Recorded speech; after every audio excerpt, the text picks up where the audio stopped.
Hello and welcome to Tim's Blitz tutorials. My name is Tim and this will be my Blitz tutorial.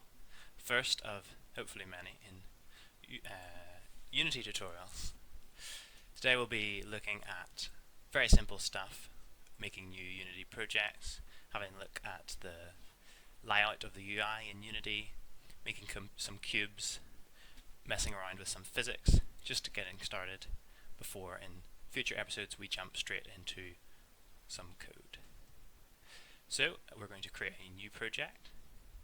We're going to create a 3D project and we can call it whatever we want. And call this a test 3D project. And let's wait for Unity to load up our new project. Alright, so there's a whole bunch of windows that you will see when you open Unity for the first time. You will see a scene window in the top left hand corner.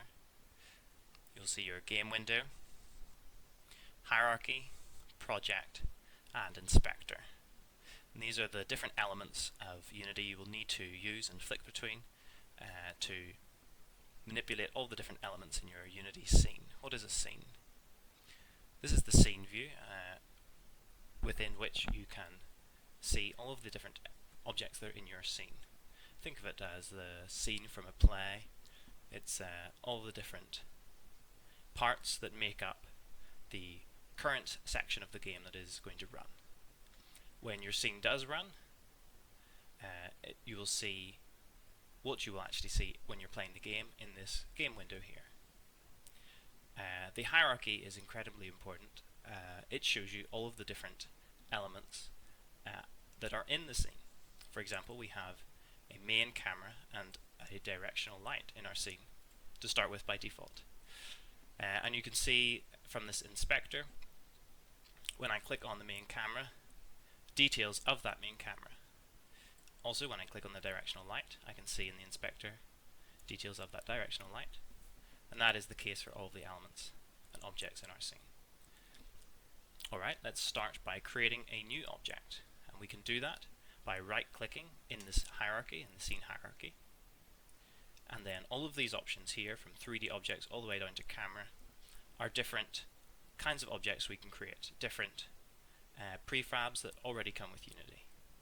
For example, we could create an empty object, which means there's nothing about it, there's no details, we will have to create those ourselves. Or we can instead create a 3D object. Let's make a default cube. Another way we could have done this is if we go to game object, this is the same drop down, we can create a cube from here as well. Alright, we've created too many cubes, so let's go ahead and press delete on our keyboard to get rid of that extra cube we don't need. Now you can see the cube in the scene, and we can also see it in the game view. The scene view is sort of almost our omniscient, godlike view of everything that's happening in the scene, and the game view is what the cube will look like when we actually play the game. Completely side on at the moment. How can we move around the scene to look at things from different angles? Well, we can hold down right on our mouse, and now we can look around. We have to do that while holding it down our mouse on the scene view. We can look around the view. We can also now, simultaneously as holding it down, the right mouse button, we can use WASD as if we were playing a first-person shooter computer game maybe on a PC, and we can move around relative to the direction we're looking in. So this means you can sort of do this strafing kind of action where you move your mouse and change the view angle, and also use A and D to move around your object.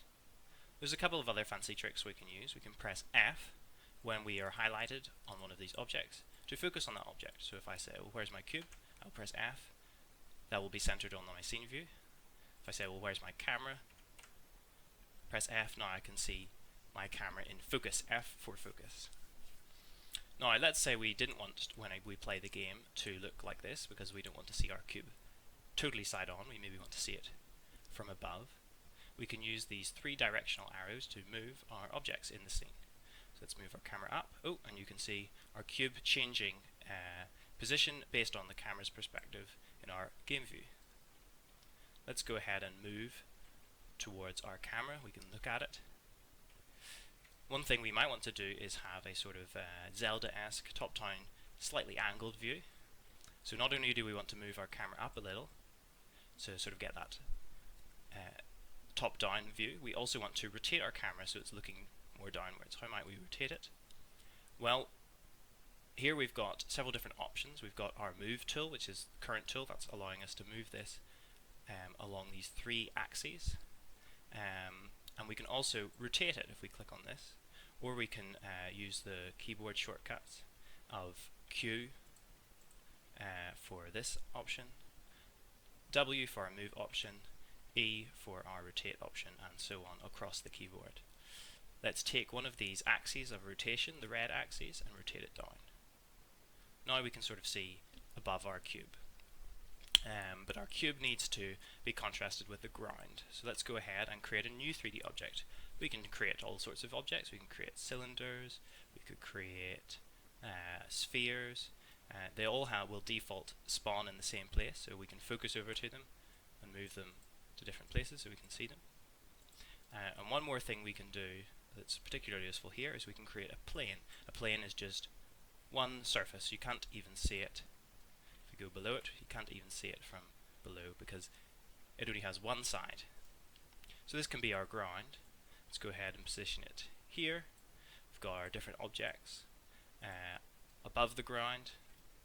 Let's go back to our cube, focus on our cube. Oh, it's in the wrong place. So let's go ahead and move it until it's sort of, we can keep on pressing F to focus on the cube. We're going to move this until it's on our surface now as well. Now you can see in our game view we can't see anything anymore because everything else is outside of that. So let's have a look at what our main camera is looking at. Oh, it's looking at the wrong thing. So let's move our camera until it's looking at our plane. Here we go. So we've got our angle. We can rotate it so that it to our pleasing. We can rotate it to our pleasing.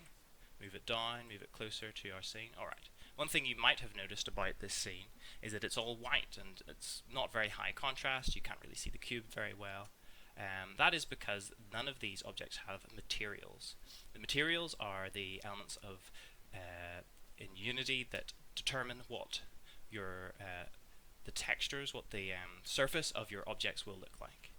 So we've got a default material here in our mesh renderer. Whenever we click on all of these objects, you can see details about those objects in this inspector window here. For example, our cube has 3 or 4 components. It's got a box collider, it's got a mesh render, it's got a cube mesh filter, and it's got a transform as well. And these are all of the different components. You'll notice that every single object will always have a transform. Those are the properties which determine where it is. For example, its X, Y, and Z position, its rotation, and its scale. Whenever we move this camera, you can see the X value in the transform changing. So if we want to change what our cubes look like, which is to say what color they are or what material we're using, we need to change the default material field of our mesh renderer. In our project window, we can see all of the different various assets that we have. At the moment, we've just got a scene with this scene, the sample scene that we're currently in, and that's it. We've also got some packages, default maybe installed with Unity. You might have slightly different ones. Don't worry about those. Let's create a new asset. Let's create a material. And we did that by right-clicking on assets and going to create, and we can go down to any of these different elements. These things that we're creating in our project folder are not necessarily in this scene, though we can use them in our scenes. Think of them as the blueprints, the assets that you can use throughout your scenes. We've got a new material. Let's click on that to rename it. We could call it something like red material. We can call it whatever we want, or we could just simply call it red if we want. Now there are a lot of different options because we can bring in images so that we can have these images, these textures on top of our objects. For now we're just going to change simply the color of this standard shader, the shader being what determines the look of the material. In this case it's just a simple color. We're going to click on our color option here on our albedo, and we're going to change it to red. Now, we want to apply that material, we want to give it to the object. Let's grab our cube. Let's see, we've got our material, which is the default material. Let's drag our red material, our new one, into the default, where the default material is. And look, now we have a red cube, which is a much better contrast against our plane. Okay, so we've got a red material for our cube. Let's say we want different material for our our sphere. We want a different material for our cylinder. Rather than going ahead and creating the material over again, create material, etc., one thing we can do is duplicate the material we already have to edit it. This duplication is going to be super useful to learn as a shortcut on your keyboard, because you might also want to duplicate the elements in your scene, for example. Lots of times you want to duplicate things when you see Unity. Let's go ahead and you do that by pressing Control D on Windows, and I think it's Apple function D on an Apple computer, and we've duplicated our red material. Let's call it blue, for example. We want this to be blue, so we'll obviously change the color of this blue material. Let's grab our cylinder, and we'll make it blue, give it the blue material. Okay. Let's make one last one. Let's say we want a green. Oh, maybe not quite such a horrible shade of green. Let's rename this. Let's grab our sphere and drag in our material. So we've got some very bright primary color materials, but it's a prototype, it's fine. Okay. One last thing that we're going to do for this tutorial is add some physics to our game. Now, at the moment from your game view, the game isn't running, it's ready to run, which means that it's ready to play. If you press this big play button here, then the game will run. And because we have this option, maximize on play, enabled, the game screen will fill up the entirety of Unity's view. And believe it or not, the game is now running. Now, nothing's happening because, well, all we have is some objects. We haven't actually got anything happening in our scene. So let's change that. Let's add some physics to our objects. Now, by default, these objects that we've created, because we've created them from these Unity templates, these 3D objects, cubes and capsules, for example, they have colliders on them. This one has a sphere collider because it's a sphere. This one has a cube collider, or sorry, a box collider. And what these colliders will do is, through Unity's physics system, they will simply collide with each other, preventing movement or triggering perhaps some script whenever they overlap, whenever the colliders overlap. And we can use that to simulate physics, and we do this with rigid body components. Whenever we are inspecting, whenever we're looking in our inspector at an object like our cube, each of these different sections are components.